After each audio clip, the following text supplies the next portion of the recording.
Thank you, sir. Yeah. Good evening, sir. Good evening.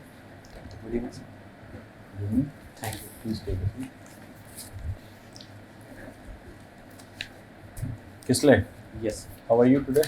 sir. I'm pretty fine, sir. Comfortable हो? Yes, sir. आप गाजीपुर से हो। Yes, sir. Ghazipur की कोई एक बहुत फेमस चीज बता सकते हो मुझे? सर गाजीपुर में काफ़ी चीज़ें फेमस हैं। एक तो गंगा और गोमती का मिलन होता है वहाँ पे। इसके अलावा लॉर्ड कॉर्नवालिस का जो म्यूज़ियम है वो भी गाजीपुर में है। ओपियम फैक्ट्री जो जिसकी वजह से इंडिया में काफ़ी इश्यूज आए थे ना 18th सेंचुरी में, वो पहली ओपियम फैक्ट्री गाजीपुर में सर स्थापित की गई थी। इसके अलावा गाजीपुर की डिशेस काफ़ी फेमस है। गाजीपुर का बिरहा वो भी काफ़ी फेमस है। दिल्ली में एक सब्जी मंडी है गाजीपुर, उसका नाम गाजीपुर क्यों रखा गया है? सर इसके बारे में मेरे को जानकारी नहीं है कि हिस्टोरिकल क्या इवेंट हुआ था जिसकी वजह से उसका नाम गाजीपुर है। बट उस सब्जी मंडी से मैं वाकिफ रखता हूँ सर। एक गाजीपुर बॉर्डर भी जहाँ पे किसान प्रोटेस्ट हुआ था वो भी उसी के पास थी। अभी आपने कहा कि ये गंगा और गोमती के दोआब में गाजीपुर बसा हुआ है। गाजीपुर इसी वजह से बहुत फेमस है कि वहाँ पे जो हॉर्टिकल्चर सब्जियां बहुत ही वर्ल्ड लेवल पे बहुत फेमस है। वो मिठास, वो स्वाद जायद की फसलों का कहीं और नहीं देखने को मिला। Yes recently there are lot of initiative in Ghazipur, name them. Sir, कुछ इनिशिएटिव जो मेरे को अभी मेरे जहन में है, वो एक ये है कि गाजीपुर से जो पूर्वांचल एक्सप्रेस वे है उसका एक टर्मिनल गाजीपुर है। इसके अलावा गाजीपुर और बनारस के बीच में multi modal transport system establish किया जा रहा है, जिसकी वजह से जो डिपेंडेंस वाराणसी स्टेशन पे है वो रिड्यूस हो जाएगा और जो लॉजिस्टिक सर्विसेज बनारस से ऑपरेट होती थी they will come to Ghazipur. इसके अलावा जो आर्टिशंस, खास करके जूट आर्टिशंस, एक सिस्टम रहा है कि हम जूट बंगाल से इंपोर्ट करते हैं, we design, we create certain artifacts and they are exported to other region. So एक ट्रेड फैसिलिटेशन सेंटर भी बनाया गया है गाजीपुर में, जिसकी वजह से जो रॉ मटेरियल की अवेलेबिलिटी है that will be made sure कि वो हमें हमेशा कंसिस्टेंटली प्रेजेंट हो, as well as market linkages establish हो। मीडियम क्या है इंटरव्यू का? सर मीडियम मेरा हिंदी है। और कब है इंटरव्यू? 26 अप्रैल। ओके, तो एक चीज़ बताइए, एग्री बिजनेस इसको हम प्राइमरी एक्टिविटी कंसिडर करेंगे या tertiary activity consider? Sir agri business जो है फूड प्रोसेसिंग इंडस्ट्रीज से भी हम रिलेट कर सकते हैं, लॉजिस्टिक इंडस्ट्रीज से भी रिलेट कर सकते हैं। So it lies at the intersection of primary, secondary and tertiary. All three sectors में कुछ ना कुछ सर्विसेज होंगी that can B part of agri business. पर एग्री बिजनेस है, बिजनेस के बारे में बात होती है, प्राइमरी कैसे हो सकता है? सर प्राइमरी इस ताल्लुक से हो सकता है कि जैसे हम सीड्स जो हैं, तो एक फार्मर कल्टीवेट करता है, he brings seeds, he then sow it in the field. That is agriculture. I'm asking you about agri business. तो एग्री बिजनेस है, टर्शरी में आना चाहिए। सर टर्शरी में भी आएगा, मैन्युफैक्चरिंग में भी काफ़ी सिग्निफिकेंट पार्ट आएगा। टर्शरी में लॉजिस्टिक वाला जो सेगमेंट है that is also part of agri business. तुम एनसीसी में थे क्या? एनसीसी का मोटो मुझे बता सकते हो? सर एनसीसी का मोटो है unity and discipline. Unity and discipline. क्या तुमको लगता है तुम्हारे में यूनिटी और डिसिप्लिन है? डेफिनेटली सर, मैं ट्राई करता हूँ कि हाईएस्ट लेवल ऑफ यूनिटी मैं अपने टीम मेंबर्स में रखता हूँ, but it is always a thing कि हम स्ट्राइव और अच्छे खुद को बनाने के लिए करते हैं। So I try my best. और discipline? I try to make myself more discipline, और मैं काफ़ी क्लास में पंक्चुअल रहता हूँ, टाइम पे जाता हूँ। सो आई थिंक सेटिस्फैक्टरी डिसिप्लिन है मेरे लाइफ में। अच्छा, तुम इलेक्ट्रिकल इंजीनियर हो। Yes. मुझे एक बात बताओ, इलेक्ट्रिसिटी प्रोडक्शन से लेके तो डिस्ट्रीब्यूशन तक क्या क्या नोड्स आते हैं, और वोल्टेज का कैसे ये डिस्ट्रीब्यूशन कैसे होते जाता है वो बताओ। सर जो इलेक्ट्रिसिटी प्रोडक्शन होती है उसके बहुत सारे सोर्सेज हो सकते हैं। कोल, ट्रेडिशनल जो कन्वेंशनल सोर्सेज हैं, कोल है, गैस है। सोर्सेस नहीं पूछा मैंने, नोड्स पूछा। इलेक्ट्रिसिटी प्रोडक्शन होने के बाद में वो किसी कंज्यूमर के घर तक जाती है, उसके नोड्स, डिफरेंट नोड्स क्या होते हैं वो बताओ। सर जो प्रोडक्शन होता है उसको फिर अपस्केल किया जाता है वोल्टेज लेवल को। So they are brought to voltage level such as 400 kV, 765 kV। इसके बाद ये जो प्रोडक्शन सेंटर्स होते हैं उससे एक काफ़ी दूर एरिया में उसको डिस्ट्रीब्यूट किया जाता है, बड़े रीजन में। फॉर एग्जांपल अगर हम हाइडल का देखें तो most of the production centres are in Himalayas, but ये सब पावर दूसरे रीजन में भेजी जाती है। फिर इसके बीच में कई सारे इंटरमीडिएट सबस्टेशन भी हो सकते हैं विच विल मेक श्योर कि जो वोल्टेज लेवल है वो एक कंसिस्टेंट लेवल पे हो। They should not go above certain percentage and they should not reduce by certain percentage. हम हाई वोल्टेज पे ट्रांसफर करते हैं या लो वोल्टेज पे? तो ट्रांसमिशन जो भी होती है हाई वोल्टेजेस पे क्यों? होती है, लॉस काफ़ी मिनिमाइज हो जाता है हाई वोल्टेजेस पे। इसके अलावा भी बहुत हम सारी- एसी पे करते हैं डीसी पे इंडिया में? सर दोनों पे अब होने लगा है, मोस्टली एसी पे करते हैं, बट सिग्निफिकेंटली जो सोलर एनर्जी का इंटीग्रेशन हो रहा है, सो HVDC is more beneficial in that. और अगर हम कम्प्लीटली डीसी पे करें तो सर अभी फिजिबल नहीं है, बट क्या फायदे हैं और क्या नुकसान है? सर HVDC के फायदे जो हैं वो ये हैं कि अगर जो मेंटेनेंस होती है वो काफ़ी कम है, इक्विपमेंट्स होते हैं। एसी में ऐसी कौन सी प्रॉब्लम है अगर हाई वोल्टेज एसी हम लेके जाते हैं? सबसे बड़ी प्रॉब्लम आज की डेट में क्या है? सर HVAC में लॉसेस बहुत ज़्यादा हैं, साथ साथ जो ट्रांसफार्मर्स कौन से लॉसेस हैं? एडी लॉसेस हैं या आई स्क्वायर आर लॉसेस हैं? सर एडी लॉसेस तो हैं ही, I2R लॉसेस भी काफ़ी ज़्यादा हैं। उसे क्या बोलते हैं? इसके अलावा कोरोना लॉसेस भी हैं। आई स्क्वायर लॉसेस को क्या बोलते हैं अगर आप एक इलेक्ट्रिकल इंजीनियर हो? I2R copper losses general parlance they are known as copper losses. Bihar में लाइन लॉस की कंडीशन क्या है और उत्तर प्रदेश में क्या है? सर AT&C लॉसेस 20 to 22% रहा है बिहार और यूपी का, और अभी काफ़ी आर यू श्योर? उत्तर प्रदेश और बिहार का लाइन लॉस 20 to 22%, 25% तक है या ज़्यादा है?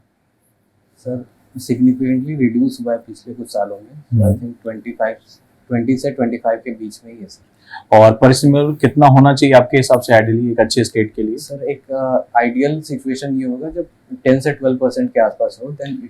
अच्छा चलिए, आप सिविल सर्वेंट हो जाते हैं और आपको 12% मैंने लाने के लिए बोला, आपको मिला हो तो कैसे करोगे? मेजर्स क्या लोगे? सर AT&C लॉसेस के जो मेजर कंपोनेंट्स हैं, एक है कि टेक्निकल पार्ट, जो लॉसेस हो रही हैं I2R और लॉसेस, इसको रिड्यूस किया जाए। तो जो बड़ी बड़ी transmission line, high voltage transmission line, main जो लोड सेंटर है और डिमांड सेंटर, आप अपने डिस्ट्रिक्ट में, अपने जुरिडिक्शन में लाइन लॉसेस को आपको कम करके लेकर आप पूरे इलेक्ट्रिसिटी सिनेरियो को नहीं चेंज कर सकते, क्या स्टेप्स लोगे? सर एक डिस्ट्रिक्ट में अगर हम बात करें तो हमें सबसे पहले बिलिंग एफिशिएंसी पे काम करने की ज़रूरत है। जहाँ पे भी कलेक्शन नहीं हो पा रहा है जिस पर्टिकुलर रीजन में, उसको हमें डेटा एनालिटिक्स के थ्रू निकालना चाहिए और उस पर हमें मीटरिंग सिस्टम इस्टेब्लिश करने की ज़रूरत है। इसके अलावा कुछ हम एडमिनिस्ट्रेटिव यूनिट्स भी बना सकते हैं जहाँ पे कुछ ऑफिसर्स रहेंगे and they will make sure कि अगर कहीं पे भी लॉसेस हो रही हैं, people are not paying adequate bills, they should be penalised. Uttar Pradesh और बिहार में इलेक्ट्रिसिटी जो प्रॉब्लम आ रहा है, सबसे बड़ा रीजन क्या आपको आइडेंटिफाई हुआ? सर उत्तर प्रदेश और बिहार जो कि एग्रीकल्चर डोमिनेटेड सिस्टम्स है अभी भी हाल में, तो यहाँ पे जब रूरल एरिया में हम ट्रांसमिट करते हैं वहाँ पे, तो उसमें ट्रांसमिशन लॉसेस बहुत ज़्यादा होते हैं and these areas will most of the loads are from agriculture systems, induction machines operate करती हैं। तो आपको नहीं लगता बिजली चोरी कोई बहुत बड़ी समस्या है? सर बिजली चोरी एक बड़ी समस्या है, लेकिन जो अभी गवर्नमेंट का इनिशिएटिव है, they are providing free electricity to most of the farmers. तो सौभाग्य स्कीम के तहत जो भी इनिशिएटिव लिया गया है उसमें फ्री कनेक्शन दिए जा रहे हैं, तो बिजली चोरी की समस्या अभी थोड़ी फिलहाल में काबू में आ सकती है सर। और कमर्शियल यूनिट्स का जो माजरा है उसको हमें देखने की जरूरत है, वहाँ पे बिजली चोरी ना हो। तो आपका कहना है कि जहाँ पे फ्री दे रहे हैं वहाँ पे बिजली चोरी हुई तो चलेगा, बट कमर्शियल जगह पे नहीं होनी चाहिए? नहीं सर, चोरी कहीं पे भी नहीं चलेगा। अभी हमें ये देखना पड़ेगा कि हम फार्मिंग कम्युनिटी है, so they constitute around 45% of the total population and the GDP contribution is around 16%।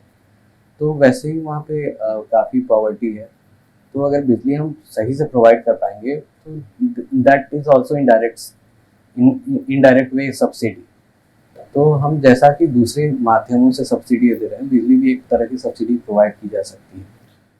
एक मेरा क्वेश्चन है सर यहाँ पे, क्या इलेक्ट्रिसिटी या कोई भी नेचुरल रिसोर्स अगर हम इस तरह से कहें, क्या इसको फ्री दिया जाना चाहिए? सर मेरे अनुभव से फ्री अगर हम कोई भी चीज़ देते हैं तो इरिस्पॉन्सिबल यूज इंक्रीज हो जाता है। तो हम जो बेसिक नेसेसिटीज़ हैं जैसे 200 यूनिट तक वो हम गरीबों को फ्री देंगे तो उनकी स्टैंडर्ड ऑफ लाइफ इंप्रूव होगी। बट 200 यूनिट के क्या बाद कोई और तरीका है? आप एक इलेक्ट्रिकल इंजीनियर हो, मैं आपसे सॉल्यूशन एक फिलोसफिकल या सोशलॉजिस्ट की तरह नहीं चाहता हूँ, एक इंजीनियर की तरह चाहता हूँ। इस प्रॉब्लम का सॉल्यूशन है। सर इस प्रॉब्लम का इंजीनियरिंग पॉइंट ऑफ व्यू से ये सोल्यूशन है कि डिस्ट्रीब्यूटेड जनरेशन ऑफ पावर हम करें। जैसे कि जो सोलर एनर्जी है, बायोमास एनर्जी खास करके, जिस पर अभी तक हमने बहुत ज़्यादा काम नहीं किया है, तो उसके थ्रू रूरल एरियाज में बहुत सारी ऐसी वेकेंट लैंड है जहाँ पे प्रोडक्शन किया जा सकता है और जो रूरल एरियाज की डिमांड है दैट विल बी फुलफिल्ड। हमारे पास लगभग 7.5 लाख विलेजेस हैं और अगर हम 1 किलोवाट की भी स्टेशन अगर इस्टेब्लिश कर पाएंगे that will suffice enough to the needs of complete India sir. So there are solution. Okay, cantonment कौन सी मिनिस्ट्री के अंडर आते हैं? Ministry of defence. Ministry of defence. तो कैंटोनमेंट के सीईओ के अपॉइंटमेंट कौन करता है? सर सीईओ का अपॉइंटमेंट जो होता है वो प्रेसिडेंट करता है और based on the recommendation of D directorate general of defence states. क्या वहाँ पे हम लोगों को और ज़्यादा मतलब पब्लिक का पार्टिसिपेशन ज़्यादा ज़रूरी है या जो अभी सिस्टम चल रहा है वो अच्छा है? सर अभी एक बिल पेंडिंग है and that is providing for more democratisation of cantonment board. तो जो पहले कैंटोनमेंट बनाए गए थे वो ब्रिटिश टाइम के थे 19th century and early 20th century में। उसमें मिलिट्री को बहुत ज़्यादा रोल दिया गया था और it was having certain reason also क्योंकि मिलिट्री का पॉपुलेशन बहुत ज़्यादा है और मिलिट्री को आइसोलेट रखने की प्रवृत्ति थी ब्रिटिशर्स की with the civilian area so that कि अगर डिसकॉन्टेंट हो सिविलियन एरिया में that do not proliferate to military also. But अभी जो हम डेमोक्रेटिक सेटअप में हैं तो हम इंटीग्रेट करने की कोशिश करते हैं कि they are also part of civil society and they can have representation. तो हम डेमोक्रेटाइजेशन की ओर इंक्रीज कर रहे हैं, सिविलियन पॉपुलेशन को भी बहुत ज़्यादा हम रिप्रेजेंटेशन दे रहे हैं कैंटोनमेंट को। Okay, tell me 2-3 plus and minus points of UP Police as an organization, their way of working, their efficiency, their structure. 3 plus, 3 minus. Sir plus point ये है कि यूपी पुलिस इंडिया की लगभग सारी states के police से number में ज़्यादा होगी and they have a presence at every village level. They have be a bit louder.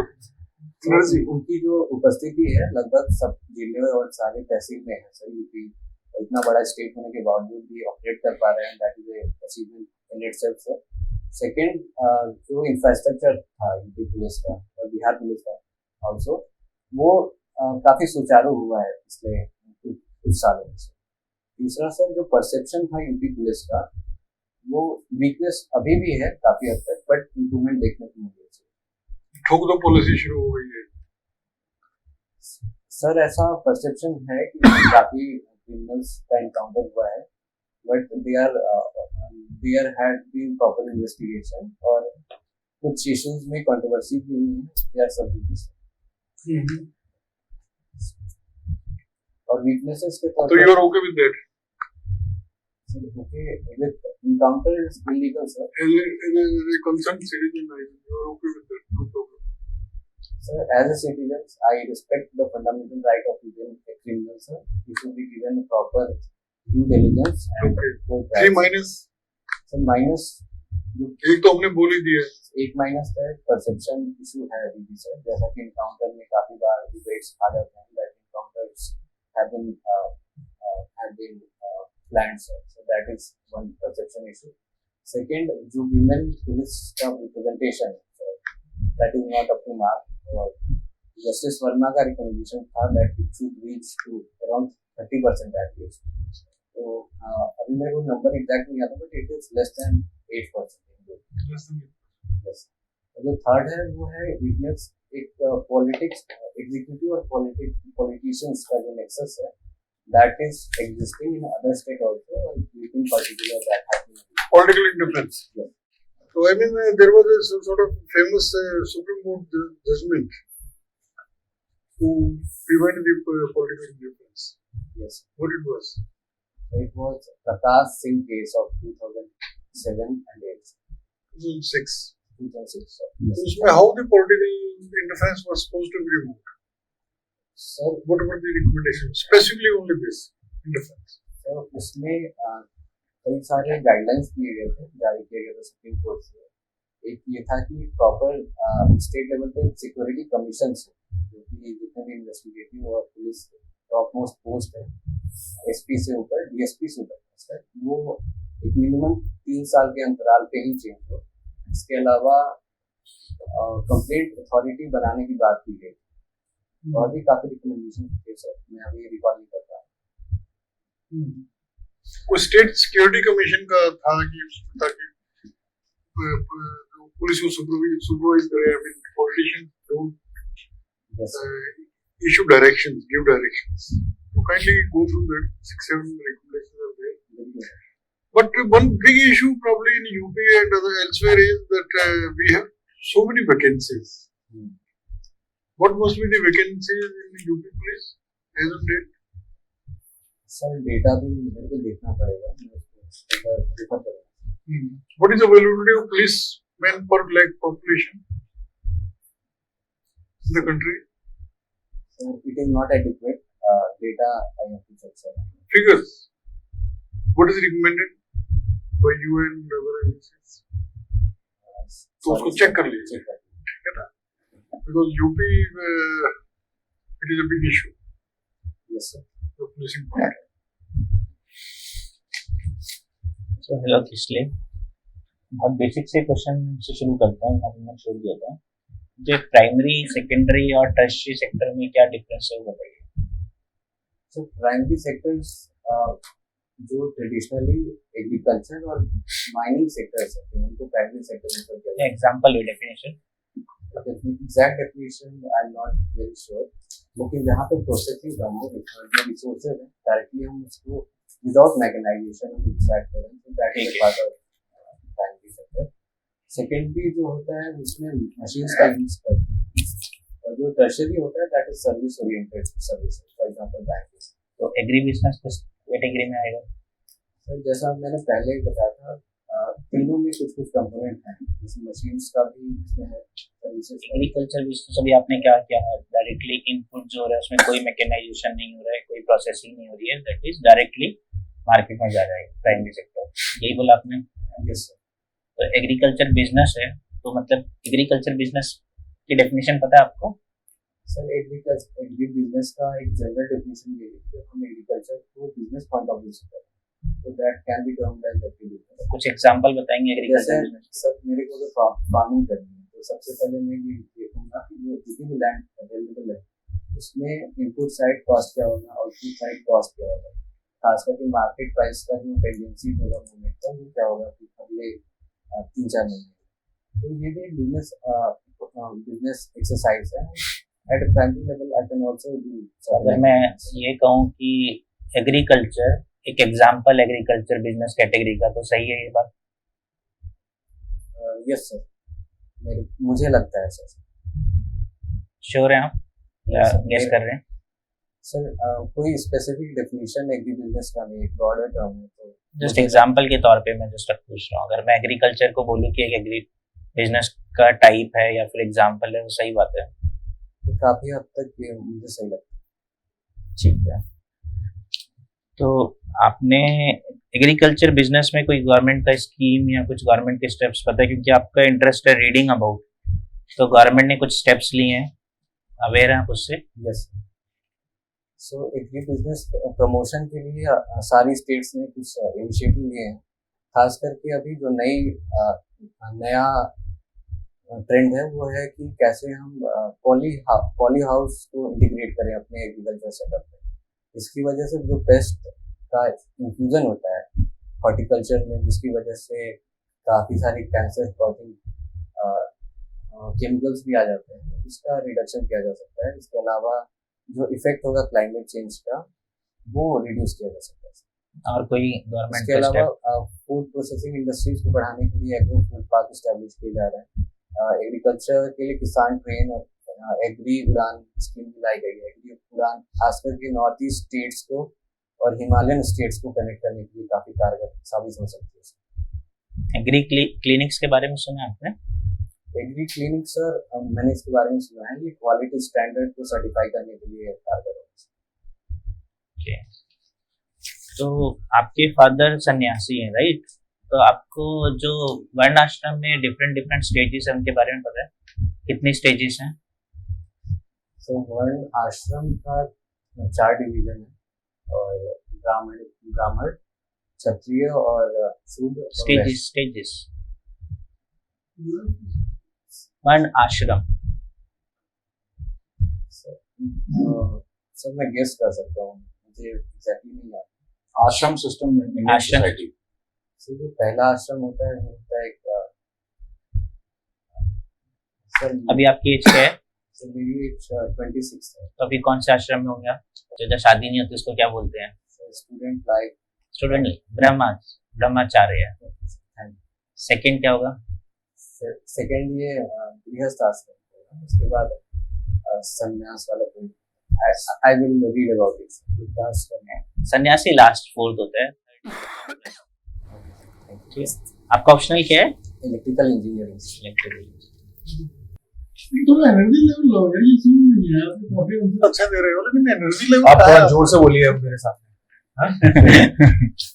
अच्छी खासी नौकरी है तुम्हारी, सब कुछ है, फिर भी क्यों ऐसे मरे मरे से बोल रहे हो? पावर डिस्चार्ज जोर से बोलिए आप, ठीक है? You are working with defense officers, so you must derive energy from them, isn't it? Yes. So what are the challenges of your service, defense state service? Sir, the main purpose of defense state services is to make sure कि जो हमारी land है, it is secure, and also there is proper operation and services provisions for army as well as the civil. Challenges क्या है? The challenges पहला है encroachment का issue है, which is the main challenge for managing defense land. Second is sir, board में काफी बार issues आ सकता है कि हम civilian के जो interest है and the military interest होता है, they are at loggerhead. खास करके अभी सिकंदराबाद कैंटोनमेंट में ये issue आ रहा है। opening of roads, cantonment Yes, roads was a big issue. Military का ये पॉइंट होता है कि they are not very eager to allow civilian interference in their training and other security implications they tell can happen. तो वो एक issue आता है। Good. So what is the defense outlay in the latest budget? So it is around 5.3 lakh. Okay.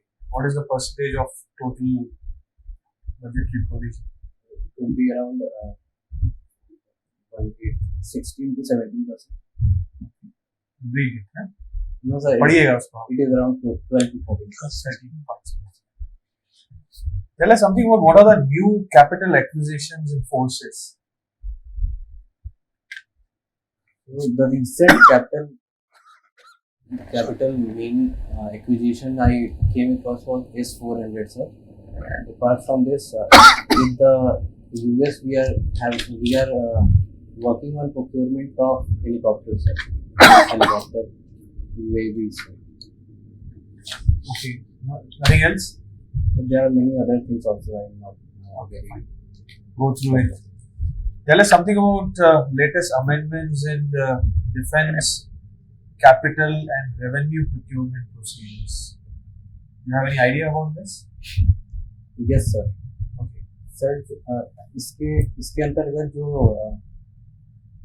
Indian design and manufacturing component था उसको increase किया गया to 68% in 2020 and it was also used in the recent budget. इसके अलावा MSME का participation बढ़ाने के लिए और डिफरेंट स्टार्टअप्स को प्रमोट करने के लिए कुछ प्रोविजंस है। इसके बारे में और पढ़िएगा, इसमें प्रोसीजर्स हैं काफी सारे, ये पूछा जा सकता है। Sure sir. How important is resilience in leadership? Resilience आप समझ पा रहे हैं? यस सर, रेजिलियंस काफी इम्पोर्टेंट है। हम डेवलपिंग कंट्री हैं और काफी बार अधिकतर केसेस में हमें ऐसा सिचुएशन आ सकता है कि we are wanting to achieve much more but we are not able to achieve. तो इस समय जो लीडरशिप का मेन रोल होना चाहिए that is to make the enthusiasm of complete team to make sure कि हम जितने कम resources में हैं, we operate efficiently as well as we innovate certain things. Resilience is bouncing back. Yes, sir. Right. Can you give an example of resilience from your life? Sir resilience मेरी life में काफ़ी ऐसे stages आए. एक तो civil services में मैंने 3 बार attempt दिया था और I failed, but still I continue. इसके पहले मुझे बचपन में पोलियो भी था, but I started walking at age of 7. तो बट आई प्रैक्टिस और I can above it. So that was also a resilient exercise, I will say so. और काफ़ी आई थिंक सर सभी के लाइफ में रेजिलियंस एक इम्पोर्टेंट रोल प्ले करता है. एक और फैक्टर पे काम करिएगा, अपनी आवाज को थोड़ा तेज बोलिएगा. बिल्कुल सर. लास्ट क्वेश्चन मेरी तरफ से. आप एक जंगल में जा रहे हैं, पता नहीं कैसे आप वहां पहुंच गए हैं, और काफी घना जंगल है, आपको पता नहीं किधर कहाँ कैसे करके आप पहुंचेंगे. आप क्या चीज करेंगे जिससे कि आप सुरक्षित जगह पे पहुंच जाए? What will be your step? आपके पास कोई इक्विपमेंट नहीं है, खाने वाने को कुछ नहीं है. What will be your first step जिससे कि आप बाहर निकल सकते? सर जंगल में मैं ये इंश्योर करूंगा कोई वाइल्ड एनिमल आसपास तो नहीं है, तो ऐसी लोकेशन को पहले ढूंढूंगा. पानी और खास करके फ्रूट्स मिल सकते हैं जंगल में, उसको भी इकट्ठा करने की कोशिश करूंगा. नहीं, आपको निकलने की सोच रहे हो उसके लिए? सर जैसा आपने बताया कि मेरे पास खाने और पीने की व्यवस्था नहीं है, तो सबसे पहले तो आई मेक श्योर कि मेरे पास टाइम ज़्यादा हो ताकि मैं सोच तो आप रहने की सोच रहे हैं वहाँ पे? सर एक दिन का तो आई विल प्लान सर. इसके बाद मैं प्रॉपर ऐसे लोकेशन को ढूंढ लूंगा जिसके पास. कैसे ढूंढेंगे? आपको कुछ पता नहीं है, कौन सी डायरेक्शन में जाएंगे आप? सर थोड़ा सा एक्सप्लोर करने पे ऐसी लोकेशंस निकल आती हैं जहाँ पे थोड़ी सेफ्टी इंश्योर की जा सके, और उसके बाद हम एक बार कंटेम्पलेट करने लगते हैं चीज़ों को समझ. पेड़ के ऊपर चढ़ने की कोशिश करिएगा, आपको थोड़ा सा आइडिया मिल जाएगा. थैंक यू पिछले, और काफी अच्छा रहा आपके साथ बातचीत करना. कैसे लगा इंटरव्यू आपको? आपका इंटरव्यू कैसे लगा? सर मैं कंपोज था. I think I got most of the questions correctly. मेरे को समझ में आ गया कि क्या आप सब सुनना चाहते हैं या फिर क्या पूछ रहे हैं, और based on my knowledge I tried my best. तो जैसे इन्होंने राइटली पॉइंट आउट किया कि आवाज़ बहुत ये सर आवाज़ मेरी माइल्ड है. थोड़ा और ज़्यादा इससे निकाल सकते हो, एनर्जेटिक लगेगा, चिल्ला सकता हूँ. तो जीता जागता एग्जांपल हो यार रेजिलियंस का. पोलियो से बाहर निकले हो. सब मेरा नॉर्मल बिहेवियर है, काफी माइंड में बोलने का. तो इससे इम्प्रूव करना है. नहीं, हमने प्रोवोक किया आपको, लेकिन you didn't follow the trap. नहीं ऐसे थोड़ा सा तुम आवाज के इसकी वजह से तुम थोड़ा सा लो ये कर रहे हो. तो तुम्हारा परफॉर्मेंस जो भी है, तुम्हारा नॉलेज है, सारी चीजें हैं, बट आवाज कम होने के चलते वो उतने इससे पहुंच नहीं पा रहा था, एनर्जेटिकली नहीं पहुंच पा रहा. 20% ऐड हो जाएगी आपकी परफॉर्मेंस. Sure sir. मिनिमम 20%. इससे पहले इंटरव्यू दिया है किसी का? ये सर 2020 में सेलेक्टेड. 2 इंटरव्यू. नहीं ये दूसरा है सर. क्या लगा पिछली बार, ऐसी क्या कमी रह गई? पिछली बार काफी स्ट्रेस में था मैं, तो उसकी वजह से परफॉर्मेंस में इम्पैक्ट हुआ ही था उस चीज का. दूसरा डिस्परेशन भी दिखता था चेहरे पे. आई कैन मेक आउट अगर कोई भी क्वेश्चन पूछा जा रहा है, तो मैं जितना आ रहा था आई ट्राई टू. ये स्माइल चाहिए. चलो, you at least now we know that you can smile. आप अपने बाल जरूर काट करके जाइएगा, मूंछें ट्रिम करिएगा और टाई को ऊपर चढ़ाइएगा. काफी कम समय के नोटिस पे आ गया. नहीं, आप ऊपर का बटन बंद कर सकते हैं. थोड़ा सा इलेक्ट्रिकल इंजीनियरिंग के फंडामेंटल पे काम करो. आईआईटी से हो, ऑप्शन भी इलेक्ट्रिकल इंजीनियरिंग है. अभी मैं मशीन्स पे नहीं गया था, कम्युनिकेटर्स पे नहीं गया था, सिर्फ ओनली मैं लाइन लॉसेस पे था. बहुत ही फंडामेंटल चीज है कि यूपी और बिहार दोनों में डिस्कॉम्स काम करती है वहाँ. यस. और जो बिजली चोरी है वो सबसे बड़ा रीजन है सबसे. यस. तो सबसे पहले जो चीज आप इमीडिएटली रोक सकते हैं वो विजिलेंस होना. और आज की डेट में आपको बताना चाहिए था कि जो तार है वो हम बेसिकली कवर्ड वायर यूज कर रहे हैं, ओपन वायर यूज नहीं कर रहे. और बिजली चोरी ऐसा नहीं कि केवल गरीब या केवल किसान कर रहा है. जैसे से आप अगर देखोगे तो जिनका पर हाउस होल्ड यूजेस ज्यादा है वो ज्यादा बड़ी चोरी है. इंडस्ट्री में कितना चोरी होता है?